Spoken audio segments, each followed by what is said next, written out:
Bismillahirrahmanirrahim. Waghfir li abi innahu kana minadh dhalin wa la tukhzini yawma yub'atsun yawma la yanfa'u malun wa la banun illa man atallaha biqalbin salim. Sadaqallah. Al-Quran surah Asy-Syu'ara surah ke-26 ayat 87, 88 dan 89.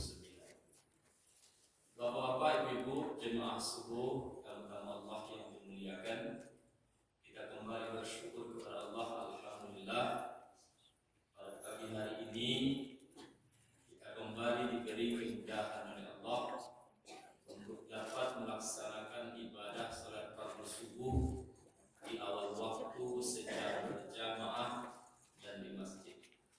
Salawat dan salam kita sampaikan kepada Nabi kita Muhammad Rasulullah Sallallahu Alaihi Wasallam.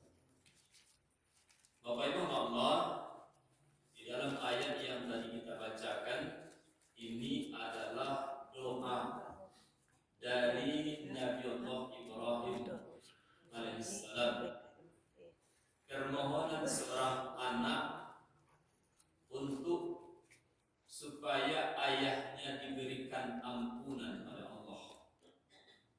Waghfir li abi, ampunilah ayahku. Innahu kana minadh dhalin, sesungguhnya ayahku itu termasuk orang-orang yang sesat. Bapak Ibu Allah, kalaulah kita mengetahui orang tua kita tidak seiman dengan kita, tidak seakidah dengan kita, maka sebetulnya tidak boleh kita mohonkan ampun kepada Allah untuk dia. Tapi ini Nabi Allah Ibrahim alaihissalam, dia itu sebagai anak, dia ingin ayahnya tetap diberikan ampunan oleh Allah, walaupun dia sadar, walaupun Nabi Allah Ibrahim tahu kalau ayahnya itu Atar bin Nahur itu adalah tukang bikin berhala yang disembah oleh Raja Namrud dengan rakyatnya. Tapi ini dia sebagai anak, kewajiban dia sebagai anak memohonkan ampun kepada Allah untuk ayahnya, walaupun dia tahu ayahnya sesat dan Nabi Allah Ibrahim tahu kalau ayahnya tidak mungkin dapat ampunan dari Allah. Bapak Ibu Allah, ini mengajarkan kepada kita Bapak Ibu, bagaimanapun kondisi orang tua kita, baju dia yang dulu, pamabuknya, zinanya, tidak pernah sembahyang dulu, bininya banyak, nan jalan tugas awak mohonkan ampun kepada Allah untuk orang tua kita. Jadi maaf mengecek Bapak Ibu, walau ba'abana cingkahannya para orang tua, tetap mohonkan ampun kepada Allah untuk orang tua. Nah ini pengajaran yang bisa kita dapat dari ayat ini. Di ayat yang tadi kita baca dalam salat, kita diperintahkan juga oleh Allah, Rabbighfirli wa liwalidayya warhamhuma kama rabbayani shaghira. Bapak Ibu Allah, karena apa? Karena jasa pengabdian daripada orang tua kita kepada kita itu tidak bisa kita bayar dengan apapun. Ada orang tua Bapak Ibu berbakti hanya kepada ibunya saja, ayahnya tidak.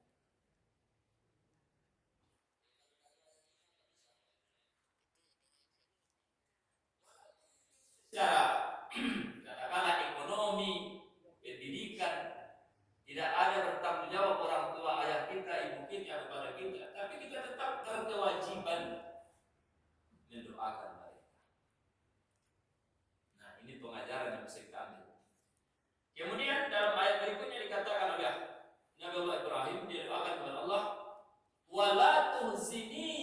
yub'atsun. Ya Allah, jangan engkau hinakan aku pada hari berbangkit. Maka itu Allah malam tadi kita bicarakan, kita sampaikan, kalau kita hidup di dunia ini hanya sekitar 70, 60 tahun, 100 tahun itu sudah langka. Begitu singkatnya kita hidup di dunia ini. Lalu kita beralih ke alam barzakh. Di alam barzakh itu kita tidak tahu berapa tahun. Bayangkan sejak dari Nabi Adam sampai nanti hari terakhir di hari kiamat, mereka berada di alam barzakh. Kok sanamnya di alam barzakh, sana selama-lamanya. Kok marasanya di alam barzakh, marasai selama-lamanya. Sampai kapan orang yang diazab di alam barzakh itu berhentinya? Kata Rasulullah, berhentinya diazab di alam kubur itu ketika trompet ditiupkan oleh malaikat Israfil. Lah ditiupkan trompet yang malaikat Israfil, berhentilah azab kubur itu. Itu berhenti. Abara lama tuh, wallahu a'lam. Itu lamanya kita di alam barzakh. Kemudian selepas dari alam barzakh terjadi kiamat, dunia ini dihancurkan oleh Allah Subhanahu wa taala. Bumi dihancurkan, gunung bertabrakan, planet-planet ditabrakkan ke bumi. Bayang jawab bantu. Padahal mulai terjadi kiamat. Ada riwayat mengatakan 7. Cuman 7 aku pun ada deh. Apakah 7 hari, 7 tahun, 7 abad, wallahu a'lam. Pokoknya 7. Selesai terjadi kiamat, maka bumi yang bulat ini didatarkan, dihamparkan. Inilah yang disebut dengan mahsyar. Setelah itu terjadi, maka ditiupkan trompet yang kedua. Maka bangkitlah kembali yang tadinya mati, yang tadinya terkubur, maka bangkit kembali. Di situ kita berada dalam satu riwayat dikatakan mengatakan ada 40. Nah, 40-nya ini lagi-lagi Bapak Ibu tidak disampaikan apakah 40 hari, apakah 40 bulan atau 40 tahun, Allahu a'lam. Di pada mahsyar. Nah, ketika itu apa lagi? Ketika dibangkitkan itu, orang-orang yang beriman dia akan bersama dengan keluarganya. Jadi Bapak Ibu yang seiman, yang bersama-sama saleh, suami dengan istri akan berdekatan, dengan orang tuanya akan berdekatan, dengan anaknya akan berdekatan. Itu kalau yang saleh. Yang tidak saleh gimana? Nah, seperti larut-larut asyik mencari di mana dan di mana dan di mana bebek dan cari. Sampai baralah mencari wallahu a'lam. Itu lamanya kita di sana Bapak Ibu. Nah, orang-orang yang tidak beriman itu yang menjadi hina pada waktu itu.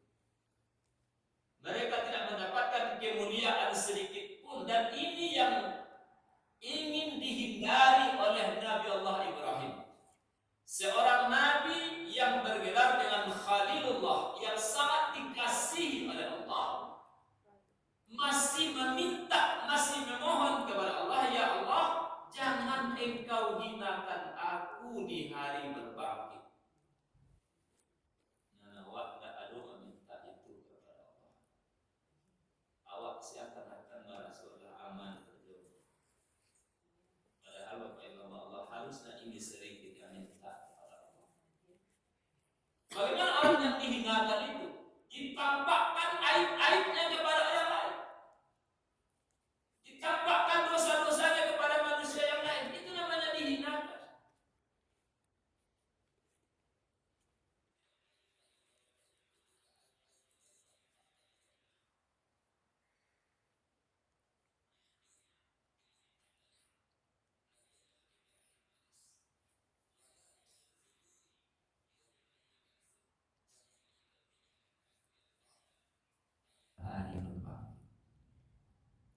hari berbangkit di padang mahsyar itu Bapak Ibu Allah, orang-orang yang mendapatkan rahmat dari Allah karena kesalehan, karena ketaatan mereka. Mereka tidak merasakan sedikit penderitaan di padang mahsyar. Mereka tidak merasakan sedikit pun kepanasan di padang mahsyar. Padahal ketika itu kata Rasulullah, matahari didekatkan sedekat-dekatnya. Sedang gini saja Bapak Ibu rata-rata dia angin bukit tinggi, ya Bu? Ya. Nah, kawan-kawan gitu, jamaah gitu, saudara-saudara gitu, dan bayi haji ke Batam mencari Tuhan Bapak Ibu. Ini luar biasa. Ya. Informasi yang kita lihat di televisi mengatakan panasnya di Makkah, suhu di Makkah ketika haji kemarin pernah mencapai 51 derajat. Suhu terpanas di Medan hanya 37 derajat. Berapa nih di Medan? Itu 51 derajat. Bapak Ibu malam ketika berkumpul di padang mahsyar bagi orang-orang yang tidak beriman kepada Allah, itu panas dan luar biasa. Sehingga menimbulkan keringat, menimbulkan peluh yang sangat banyak bercucuran dari badan mereka, dari tubuh mereka. Sehingga ada yang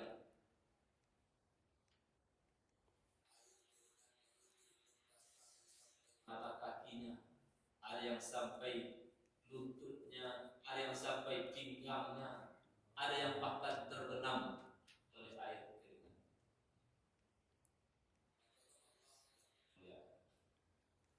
Kemudian di ayat berikutnya dikatakan oleh Nabi Allah Ibrahim alaihissalam dalam doa ini, yauma la yanfa'u malun wala banun, yauma la yanfa'u malun wala banun, hari di mana tidak ada lagi manfaatnya harta dan anak-anak. Jadi itu Bapak Ibu tidak perlu melihara tua banyak dari dunia, karena tidak bisa menolong. Walaupun kita punya emas sebesar gunung Merapi, sebesar gunung Singgalang, itu untuk menyogok Allah, tidak bisa. Tidak ada lagi gunanya harta ketika itu. Tidak ada lagi manfaatnya keluarga ketika itu, kalau mereka tidak beriman kepada Allah.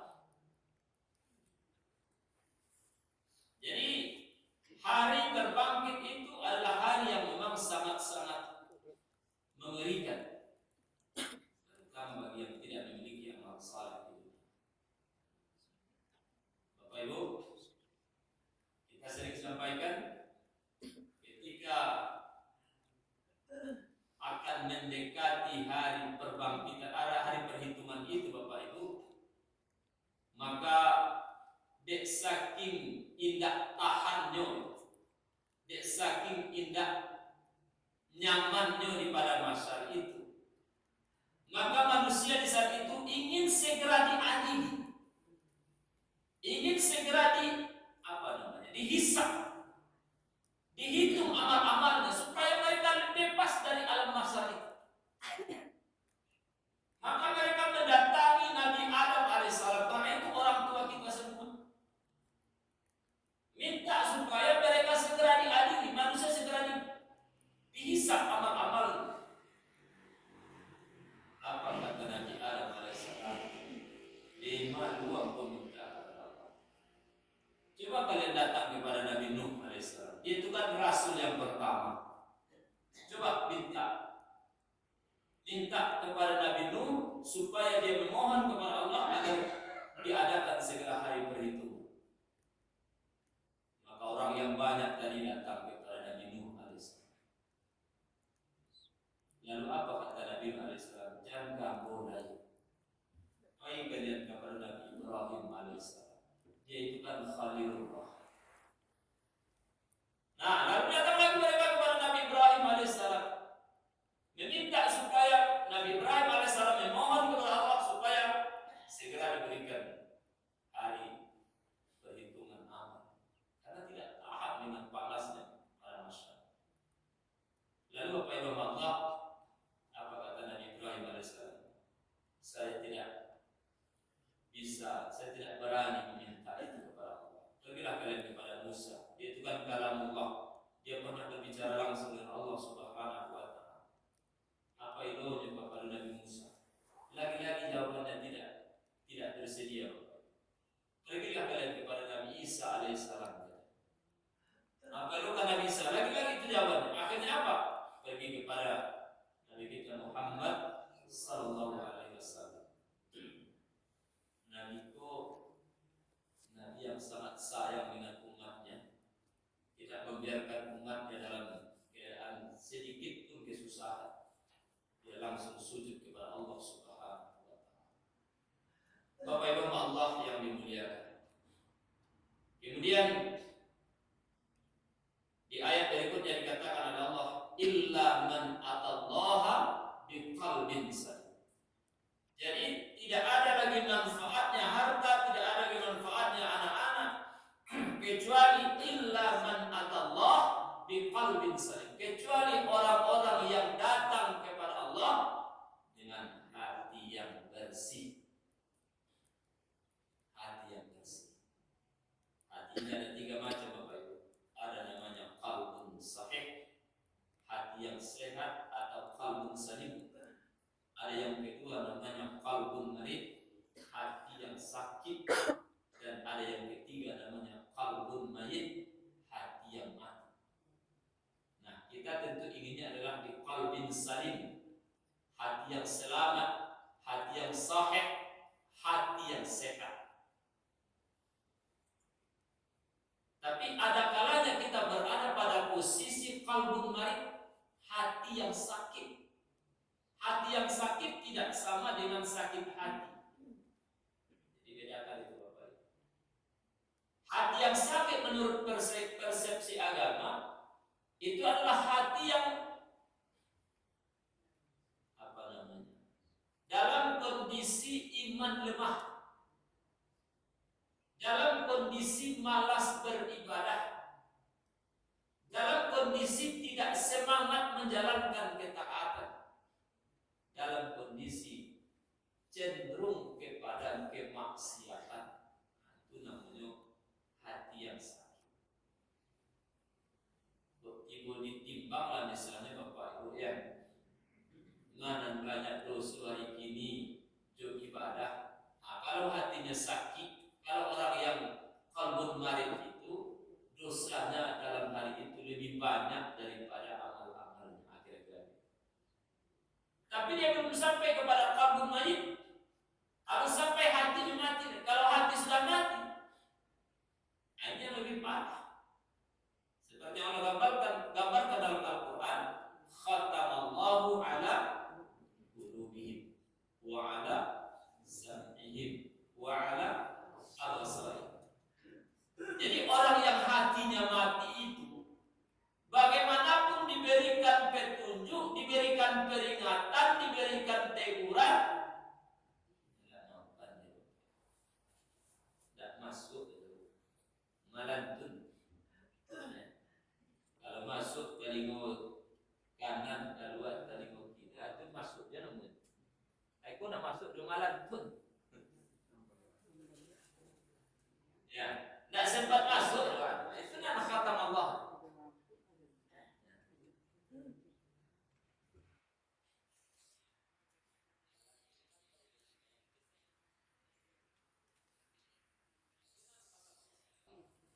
Ini yang ditakutkan. Jadi ketika dia dalam kondisi qalbun marid, hendaknya dia cepat-cepat menyembuhkan hatinya itu, jangan sampai jadi qalbun marid. Apa namanya qalbun marid? Hati sedang sakit. Di antaranya Bapak Ibu Allah adalah ketika seseorang tidak menerima ketentuan atau takdir Allah Subhanahu wa Ta'ala.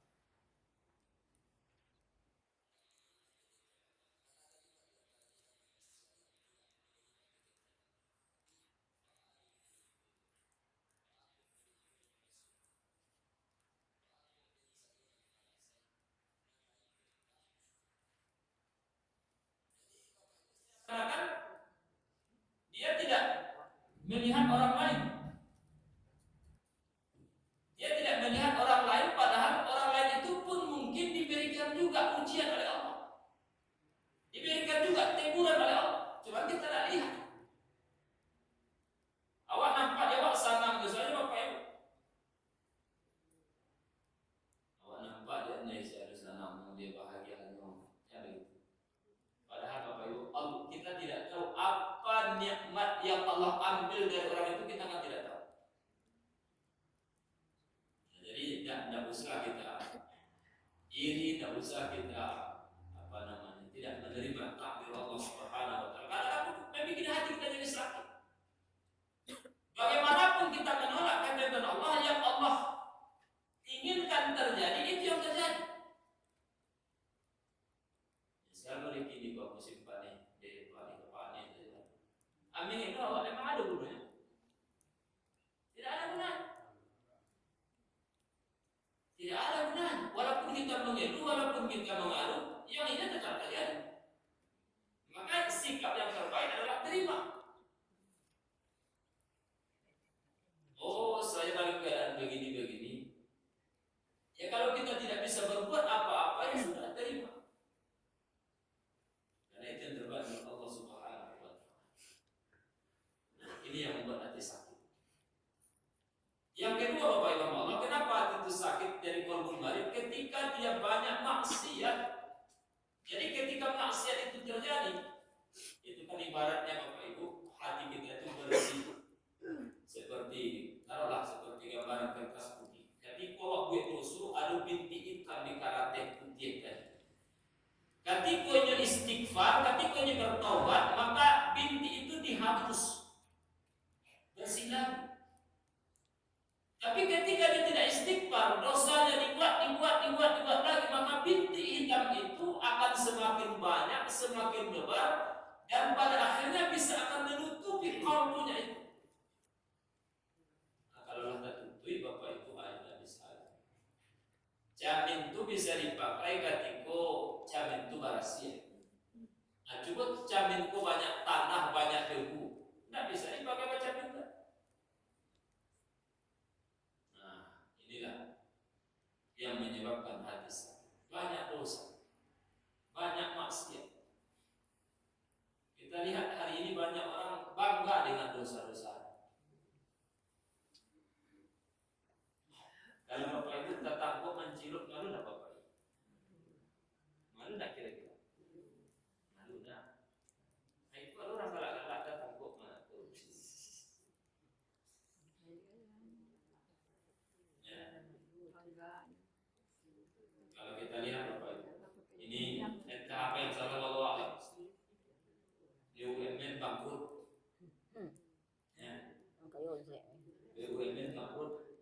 Pajak naik terus, arago naik terus, uang sekolah naik terus, pajak naik terus, tapi dan utang dari masalahnya Allah. Yang anehnya lagi seperti yang sering kita katakan Bapak Ibu, orang yang bekerja secara halal, mencari nafkah dengan halal, jadi buruh, jadi kuli, diberikan pajak yang tinggi. Orang yang mencari karaja dengan korupsi, dengan berjudi, dia gimana Tuhan? Tak sakit. Tak sakit namun begitu. Ada orang berjudi, dia gimana Tuhan? Ada orang yang berjudi dari itu. Sehingga maksiat memang tidak seakan-akan tidak terbentuk ini. Dan itulah yang menjadi pemicu bencana azab kemurkaan Allah, seolah-olah tidak pernah berakhir dari negeri ini. Bapak Ibu Allah yang dimuliakan. Lalu bagaimana caranya supaya qalbun marid, hati yang sakit itu kembali menjadi sehat? Berbanyak istighfar, berbanyak mohon ampun kepada Allah Subhanahu wa taala. Jadi ketika awak dalam kondisi qalbun marid, hati sakit Bapak Ibu, ditandai dengan keadaan malas beribadah. Itu tadi sakit hati sedang sakit. Waktu sudah masuk mani beribadah, itu kalau hati sedang bermasalah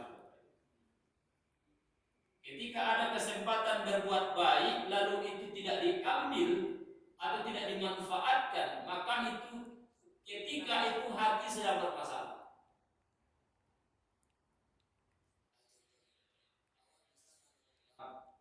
Tapi kesempatan itu awak ambil dong. Nah, itu ketika itu hati sedang bermasalah. Nah, awak bisa menolong itu, tapi tidak ditolong oleh awak, itu sedang bermasalah. Padahal itu kan kesempatan beramal ibadah, kesempatan bisa berbagi, kesempatan bisa menolong orang lain, tapi tidak diambil. Tapi ketika itu sedang ada masalah. Oh, supaya hati kembali sehat, berada dalam level tingkat qalbun salim, perbanyak istighfar, perbanyak mohon ampun kepada Allah.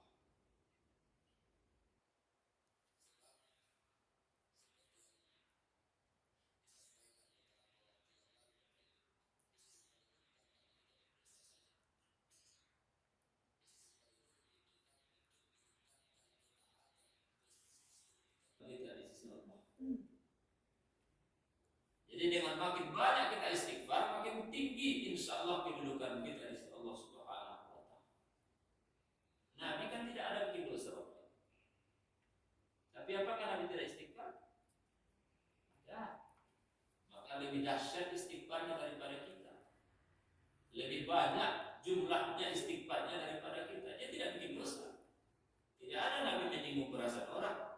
Tidak ada Nabi menyakiti orang. Tidak ada Nabi mempergunjingkan orang. Tapi Nabi istighfar apa tidak? Sa'astaghfirullah mi'ata marrat kulla yaum. Saya beristighfar kepada Allah 100 kali dalam setiap hari. Nah, barangkali sudah sholat 3 kali. Nah, itu tuh kadang-kadang tidak hadir perasaan minta ampun itu di situ. Hanya sekedar di lidah, tapi hatinya tidak ikut menyertai apa yang dikatakan oleh mulutnya. Pikirannya tidak menyadari apa yang disampaikan oleh mulutnya, hanya sekedar ya karena sudah terbiasa. Astagfirullah, astagfirullah, astagfirullah. Tidak dihayati lagi, tidak diresapi lagi makna yang dibaca itu. Harusnya kan ketika kita baca, kita pahami, kita resapi, kita mengerti yang kita baca itu apa. Bapak Ibu Allah yang dimuliakan, perbanyak istighfar. Yang kedua, supaya hati kembali menjadi sehat adalah banyak-banyak melihat orang yang susah. Banyak-banyak melihat orang yang susah. Sekali-sekali Bapak Ibu ketika waktu lapang, waktu luang, Bapak Ibu ke IGD. Itu jadi ada tetangga kecelakaan juga kayak gini.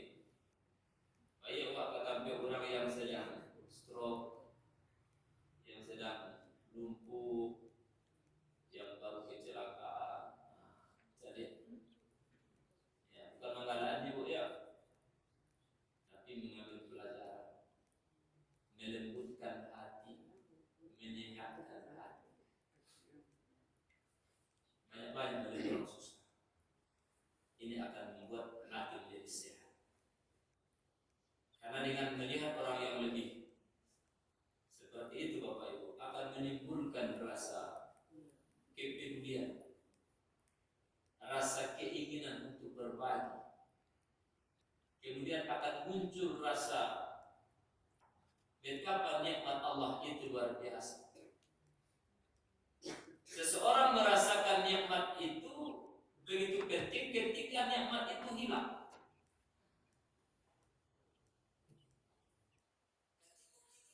Masih bisa berjalan kama-kama tanpa ada gangguan, tanpa ada rasa sakit, tanpa perlu bantuan, kita kan menganggap itu nikmat biasa saja. Tapi ketika awak tak bisa berjalan lain, bisa berjalan. Ketika kita masih bisa baca Quran, itu saya kita tidak lihat nikmat itu begitu besar. Tapi ketika tidak bisa melihat lagi, bisa ada membaca bagi anak mengaji, bagi Quran, bagi dan kue harus membaca. Mungkin baik itu kalimat yang keluar dari mulut. Bapak Ibu Allah yang ketiga, supaya hati itu menjadi sehat.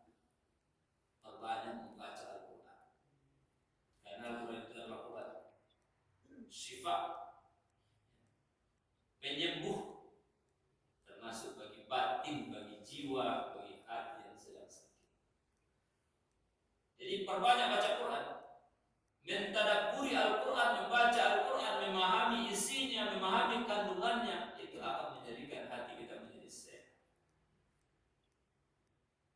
Mari kita tanya hati kita masing-masing, sudah berapa lama tidak baca Quran? Ada mungkin yang sudah 1 minggu tidak baca Quran, ada mungkin yang sudah sekian hari tidak melihat Al-Quran. Ada bahkan orang yang Bapak Ibu baca Quran hanya di bulan Ramadan. Ada baca Quran hanya ketika ada yang mau mati. Jadi ketika ada yang mau mati, mana baca Quran? Jadi Bapak Ibu jangan sampai terjadi. Jadi supaya kita sehat, kita memperbanyak membaca Al-Quran. Bapak Ibu Allah, itulah yang dapat kita sampaikan. Mohon maaf atas kekhilafan dan kekurangan. Ya Bu. Asyara